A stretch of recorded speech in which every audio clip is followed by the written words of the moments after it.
In this video, I explain why you might choose to identify as a floating voter, why being in the political centre is a position of strength, despite what the ideologues of the left and the right might tell you, and why it's worth fighting back against the social media algorithms that keep trying to push us all to the extremes.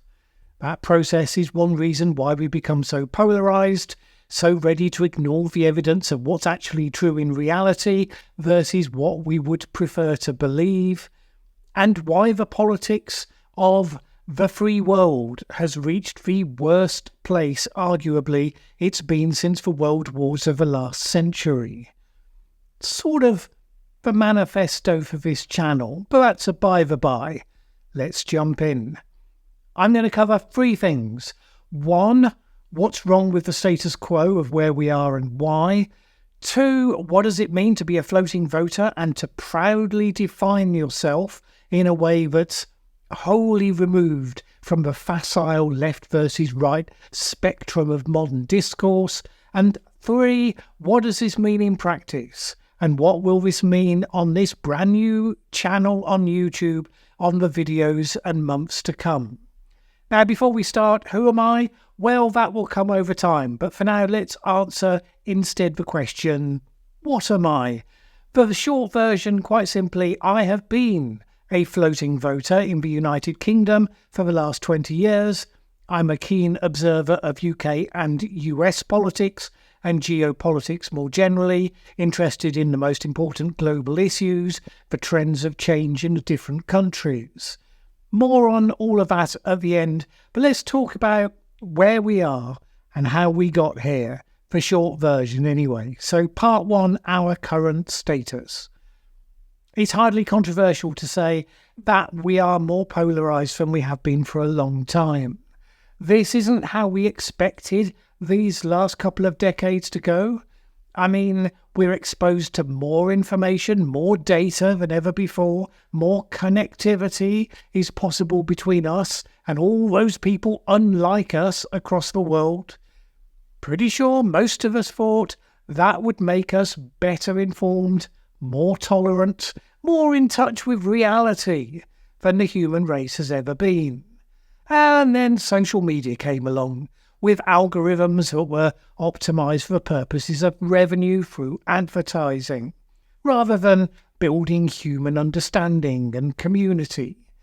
And those algorithms are viciously effective. I mean, this channel will probably stay small because it pushes against the grain of such algorithms. I mean, we'll see on that score in due course, I guess. In order to serve advertisers, YouTube's algorithms aim to be ruthlessly optimized for learning from your previous behavior and then giving you videos that it thinks you're most likely to want to watch. On that level, it's kind of a benign and powerful system, which is why we spend so much time here. But we've also seen historically that often means pushing more sensationalist, more shocking, more outraging content at you because that's what reliably engages people. And the thing is, the more shocking content you watch, the more likely your perceptions and your foundations of realities are going to be pushed closer to those extremes. In political terms, you may start off being outraged at some particularly stark, unjust piece of, say, woke nonsense, and you end up seeing more and more examples, and before you know it, you're watching content from creators who define themselves by that anti-wokeness, define themselves by their opposition to the thing that makes them angry, and you end up identifying yourself in the same way. And it works exactly the same, the opposite way. Some egregious MAGA nonsense claiming that, I don't know, immigrants eat pets or that climate change is made up because reasons. And you end up becoming identified as someone who is permanently angry about the evils of that other side. Almost by default, find yourself embracing and excusing the extremes of your own. Because that's a thing about tribalism. Once you've embraced it, the nuance goes out of the window. The facts are only relevant so long as they demonstrably support your prior beliefs. So we end up with two extremes who both believe that they destroy the other side with facts and reason, but they nevertheless remain remarkably incurious about the nuance and the details of those facts, only the black and white version that supports a simplistic worldview. How do you know if you're in one of those tribes? Well, generally, I would say if you can't name a single important area of belief or policy where you disagree with your own side, your own peers, then you're definitely signed up to the black and white view of the world. Independents, genuine skeptics, find numerous things they disagree with on both sides, so it's always about evaluating arguments and the evidence for them and making judgments about people's competence and their character as much about anything else. This matters right now because the world is drifting into more and more serious conflict, and we have come to that party flabby and unprepared.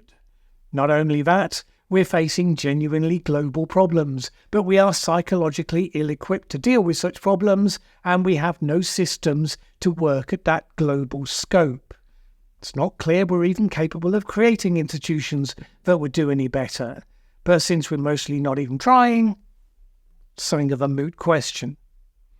In the face of complex problems, we are mostly retreating to people who offer simple solutions, despite the fact that history is rife with the evidence that such solutions almost never work.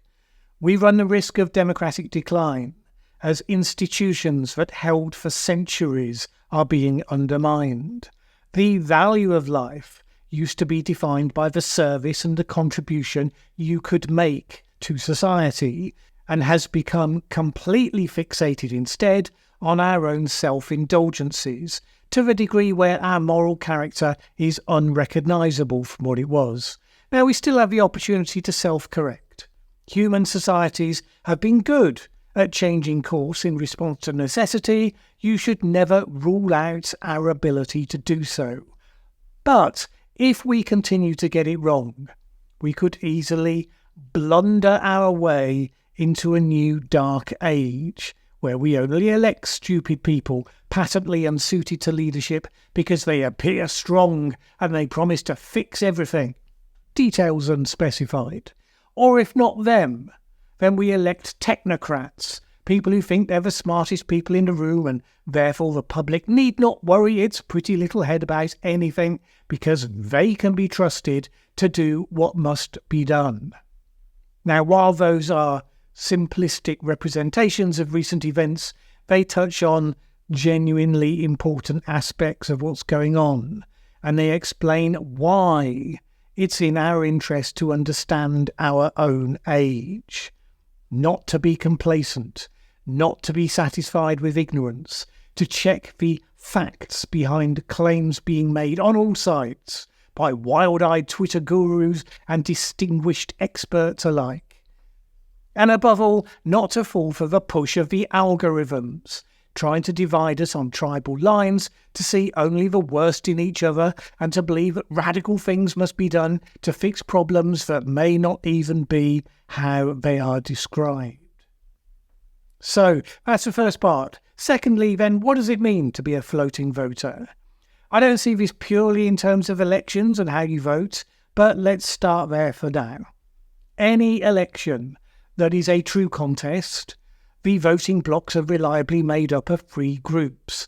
1. Tribal voters, people whose sense of identity means that they reliably vote for the same party, regardless of that party's current performance or alignment with their most favoured policies.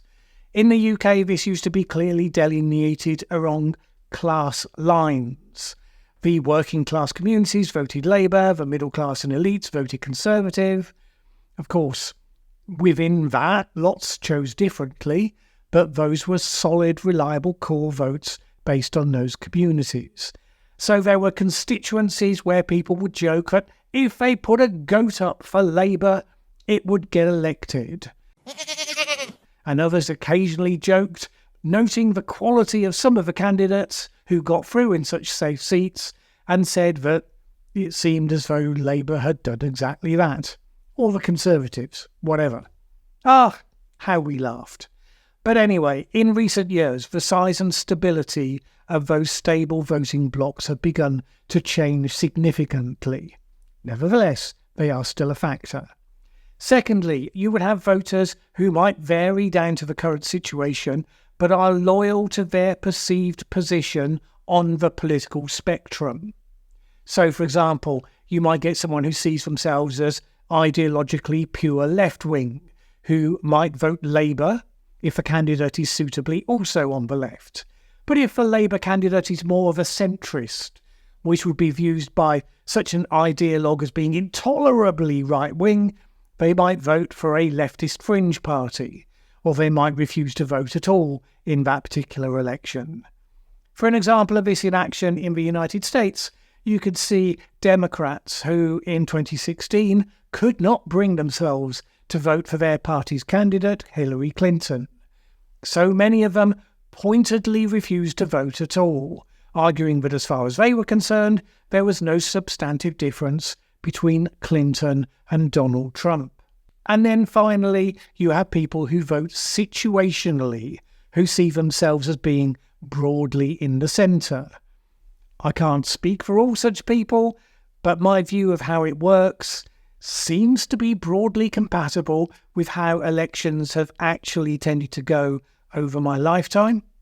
When I'm looking for who I would support for the next government, I am interested in two questions. One, are they within sight of the centre ground? And two, are they competent? Many elections in the UK have been between party leaders where, in my view, and I think the general view, there was an obviously competent leader versus an obviously incompetent one. In those cases, the obviously competent one always won. Now, bear in mind, I think being within sight of the centre ground is somewhat wrapped up in the definition of competence.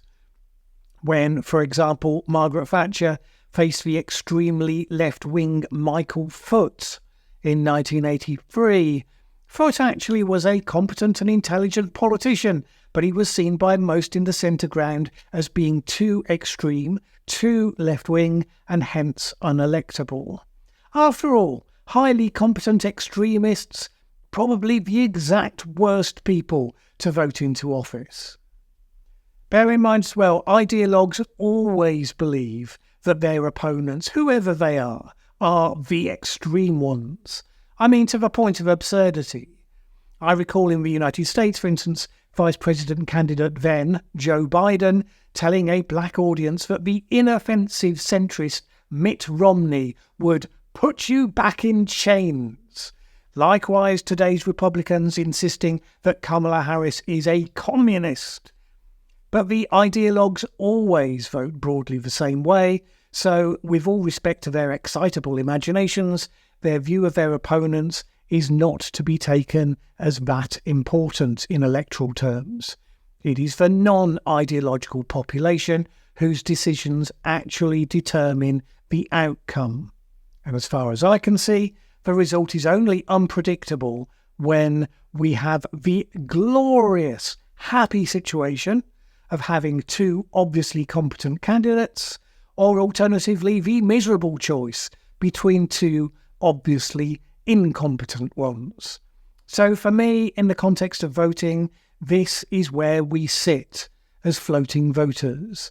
We may have our own specific policy preferences, the issues that we care the most about, our own view of the manifesto promises of the different parties, but I start, based on the results, I think many floating voters start with those questions. Are they within sight of the centre ground? Are they competent? And if you get the same answer for both of the leading candidates, then you might engage with your policy preferences on top of that. For me, if a leader is competent, if they are pragmatic and they respond to changing events effectively, I'm going to worry less about the specific policies that they start with. Because all policies get adapted in the face of challenge, of pushback from people who will be affected by them, simply by the facts of reality. You don't want paralysis. Sometimes a leader has to refine their policies and then push them through against opposition.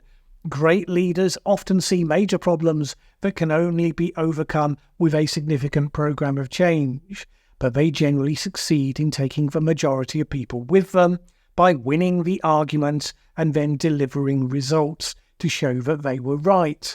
But extremist ideologues will fall at the first hurdles because their policies will neither be effective nor will they build support outside of their ideological base. Those are the first two parts. 3, what does this mean in practice? Well, some people choose to be political activists, to play their part in making the world better, and that means choosing the side they feel is closest to who they are. I have nothing to say against that. We need people to do that. Best of luck to them. But we also need a healthy population of independents, floating voters, who will aim to be grounded in reality and hence always sceptical of political promises. Sceptical, by the way, doesn't mean cynical. There are plenty of cynics in the extremes. People who say that the way you judge a claim is on the basis of who made it, rather than whether it's true. I am what I would hope to be described as a true skeptic. No doubt I fall short sometimes, as we all must, but it's the goal, by which I mean I will check sources on claims regardless of who makes them. Most people who claim to be skeptics don't do that at all. They just mean they're on a side. And that means they're cynical, not skeptical, cynical about everything said on the other side, or by the mainstream media if they think they're serving the other side, or whatever. So that's one thing. Another thing is the crucial importance of hitting the like button for this video. And if you made it this far, you'll probably want to hit the subscribe button as well. You will judge for yourself, of course. Being skeptics, no ideological pressure to do any such thing from me. Anyway, slight diversion, back to the points of substance. This next one might surprise you. I am by default supportive of people who take action. Therefore, I mean, my centrism isn't based on a unthinking, a plague on all their houses sentiment. Actually, taking responsibility and doing things is hard. Everyone who does it gets plenty of pushback just by dint of making themselves visible, putting their heads above the parapet. Elected representatives in the modern world get horrific amounts of abuse just for doing the job they do, just for being there, let alone for whatever dumb conspiracy theories might be currently circulating, and so on. In a healthy democracy, we should appreciate the jobs these people do by default and support them by default against the idiots. That said, we then reserve the right to, of course, critique the bad actors wherever they appear, to be clear about the consequences of policies and actions, for wisdom or otherwise of strategies, to debate ideas and policies in the most forthright terms, attack ideas rather than attacking people, because these are the discussions we should be having. A number of the so-called champions of free speech we have today, who live on one side or the other of the extremes, define it as their right to shout past the other side in a dialogue of the deaf. Well, okay, I support their right to do that, in the same way that I support their right to collect postage stamps or any other hobby of no inherent value to society whatsoever. My apology to any stamp collectors watching this. I am a supporter of free speech. I am a fan of speech, however, that is focused on the truth of our situation, that takes a pragmatic and careful approach to interrogating our best options, because that is the kind of speech that helps you to get better societies. Decisions get challenged and scrutinised on the basis of sound arguments and reasoning informed by reliable facts and data. Alright, this video has become Longer than I intended, bit of a rant, but hopefully you get the basic idea of where I'm coming from and why you should consider being a floating voter, in spirit at least. That this is a positive choice, not the absence of making a choice, but it will play an important part in defending our democracies and societies in the coming decade. At the very least, I hope you agree, it's an interesting platform for discussion, for analysis of our politics across the world in the coming years.